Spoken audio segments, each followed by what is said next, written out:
Hey babes, I'm Sam Cole, and in today's video we are going to go over all of the books that I'm asking for Christmas. I want to put a little disclaimer at the beginning of this video. Obviously, I do not expect to get all of these books. I do not expect to get even the majority of these books for Christmas. It's just, in a perfect world, these are all the books that have been on my radar lately that I would love to pick up and add to my collection. So yeah, let's just put that out there. I feel like this video is great for me personally to kind of get a consolidated list of the books that I have been most interested in getting, but also I think that if you have a similar reading taste that I do, that it could be fun to kind of see if there's anything on this list that sounds good for you, and on the vice versa of that, if there's anything that you think I should add to this list that you think I would enjoy, please let me know. I'm always on the hunt for more books. Going over these, I realized that the majority of them are fantasy, which does check out. I have been firmly in a fantasy reading era. Let's just go ahead and get started. Okay, so I'm looking at my Amazon wish list because I feel like that's the easiest way to have links for your friends and family for the certain books that you want. Obviously, I would always prefer to buy from a local bookstore or even my local Barnes, anything like that, but that is what I'm looking at, just so you know. So the one that's been on my wish list for the longest is the prequel A Day of Fallen Night by Samantha Shannon. That is the prequel of The Priory of the Orange Tree. It takes place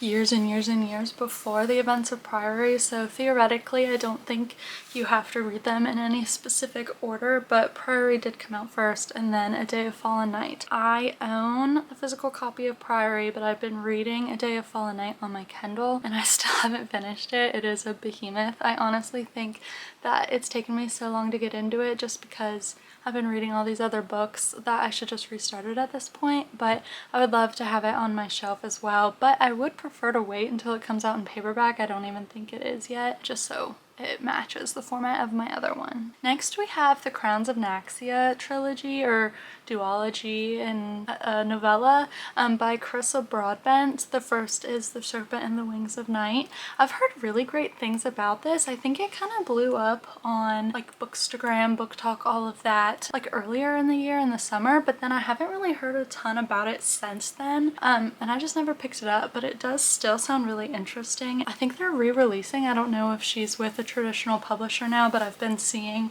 the first one in Barnes in hardback, so yeah, I've heard great things. I really would love to read it. The gist of what I understand is that it's about this human who is kind of adopted by this vampire family, and I guess she's been training her whole life to be a part of this tournament where all of these different vampires battle it out, but of course she's human, so she's at a huge disadvantage, and I think it's sort of a rivals to lovers, enemies to lovers situation, which just sounds so good. And I haven't read pretty much any other vampire fantasy since my middle school days, Twilight, and what else was it, the House of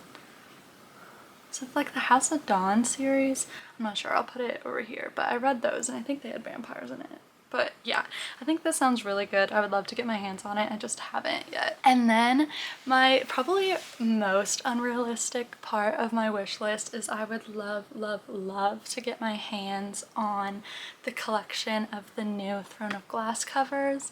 I am fortunate enough to be able to have the original ones, I mean just in paperback and all of that, before they switched over, but I am in love with the new ones. They're just so gorgeous, and the coloring and all of that is just so good. So I would love to have that. So that whole series is on my wish list, but obviously I do not expect that to actually happen. And then we have A House of Flame and Shadow by Sarah J Maas, which is a pre-order right now. It comes out at the end of January, and that is the third Crescent City novel, and I am so excited. I think if you don't already know about this series, you've been living under a rock. I'm not sure, but it is the third series that Sarah J Maas has. She has Throne of Glass, ACOTAR, and then the Crescent City series. And yeah, the third one comes out and I'm so excited. The second one leaves off just in a horribly mean spot, so I cannot wait to get my hands on that. And then on here, it's kind of just like a fun thing that I thought could be like, if I get it, whatever. But it is the Infernal Devices box set by Cassandra Clare. I've read this trilogy and I think the whole Mortal Instruments series, like the 6 of them in like middle school, early high school, whenever, and I really loved them. Then I never went further than that, and I really love these new covers with the spines that all match. And I did get my hands on the Mortal Instruments box set. I thought it'd be cool to have this trilogy that matched that, and then maybe it'd be a good excuse to like get back into them and start reading it again. And then I have the second book in the Blood That Binds Us series, The Blood That Burns Us, booked by Kirby over on Instagram. I'll link her below, and everything was so nice as to send me the first one of this series for part of a giveaway and all of that, and I'm so excited to get into it. You've probably seen it online. It's marketed as the like vampire book with the pink frilly cover, and I think it sounds so good. I can't wait to get into it. I don't really want to start the first one without the rest of the series, which I know is a little silly, but I think she's still publishing them. I think there might be 4 in the series and there's only 2 or 3 out so far, but yeah, I really would like to get that as well. And then one of my reads of this year that I read on Kindle Unlimited and don't have a physical copy of that I would love is Done and Dusted by Lila Sage. I loved this book. I know it's not for everyone, whatever. This cover is stunning.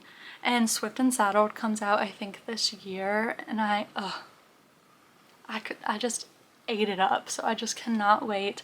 I would love to have that on my shelf. And then I don't remember why I put this on my wish list. I think I saw a TikTok about it, but it is the Nevernight Chronicles series by Jay Kristoff. Again, I couldn't tell you what this is about, but I heard that they raved about it, and clearly the review was good enough that made me want to read it. It's a trilogy, and the first one says, she's only 10 years old when she's given her first lesson in death. Destined to destroy empires, the child raised in the shadows made a promise on the day she lost everything, to avenge herself on those that shattered her world.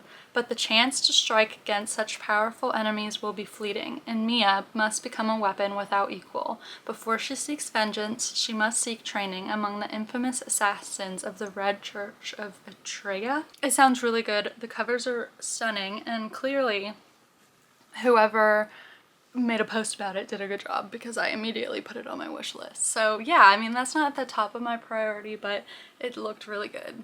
And then a trilogy that I have just been like waiting to get my hands on is the Prison Healer trilogy by Lynette Noni. I think I saw Sarah Crowley post about this series first, but it sounds so good. And Sarah J Maas has a little blurb on the cover, so I mean, but I've been meaning to get my hands on this. I just didn't want to buy just one. I want to buy the whole trilogy and kind of binge it, so I haven't gotten it yet. But they sound so good. Everyone's raving about them. Essentially, it sounds like it's about this 17-year-old girl, and she has been living in this notorious death prison, working as the prison healer and basically it's like this prison that once you go in, you don't come out. And one day, the rebel queen is captured. She is charged with keeping the terminally ill woman alive long enough for her to undergo the trial by ordeal,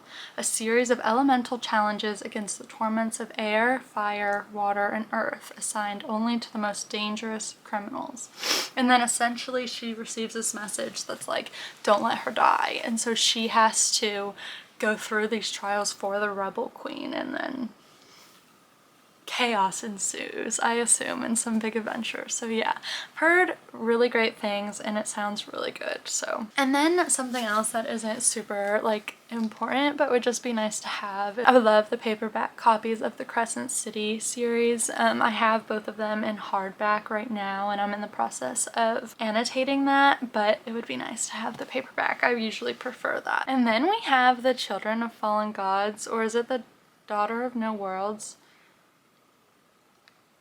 It's the War of Lost Hearts series, and it does start with Daughter of No Worlds by Carissa Broadbent, and I think this looks really good.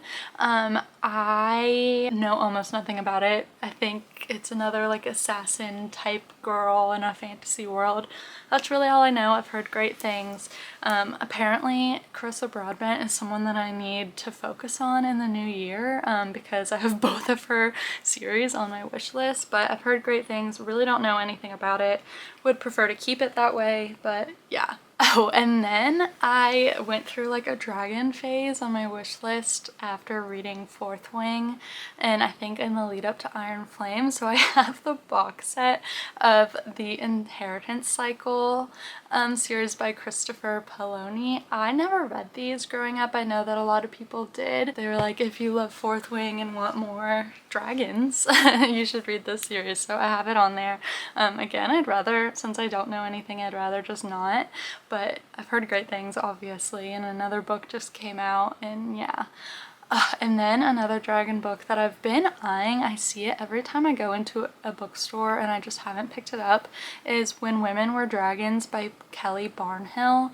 This looks so good. It looks like a feminist fairy tale fantasy tale basically, and essentially it's about this world where one day all of like thousands of women just randomly turned into dragons, and it's kind of like the after effects of that, and like the women that didn't turn, and like most people don't talk about it, like the dragoning and just how like repercussions of that, or like why these women turned and all of this, and kind of questioning like the women's place in the house and all of that stuff. And it just sounds really good. It's not very long, so yeah. And then after reading Powerless, obviously there was a lot of discussion about how it's very similar to the Red Queen series by Victoria Aveyard. I have not read this series, but I really loved Powerless, and so I think that it would be super fun to read the inspiration,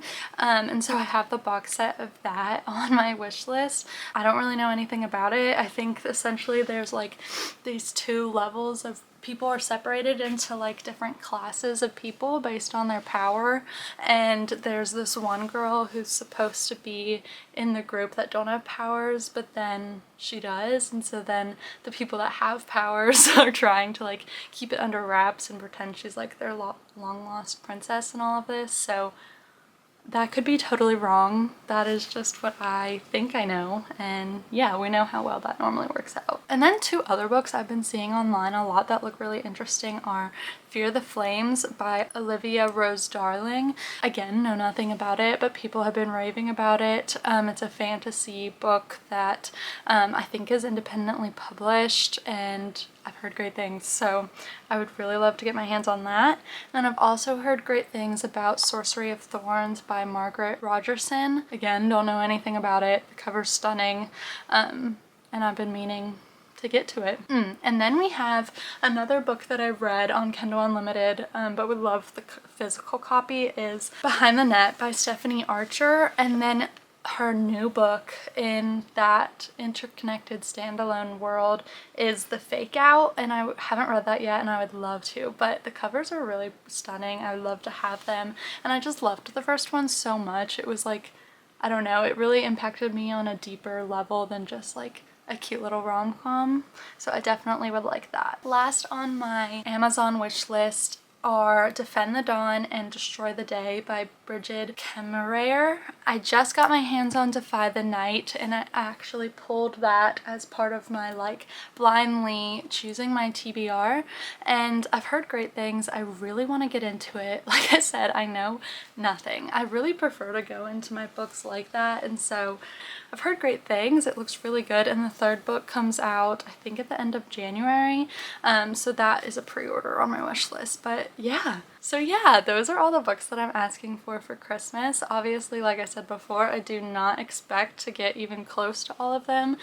These are just the books that have been on the top of my radar and would love to get my hands on. But please let me know if there's anything on this list that you are also asking for Christmas, if there's anything you think I should add.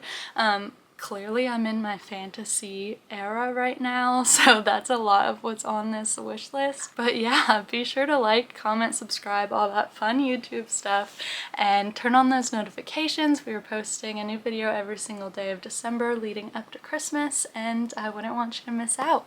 Love ya! Bye!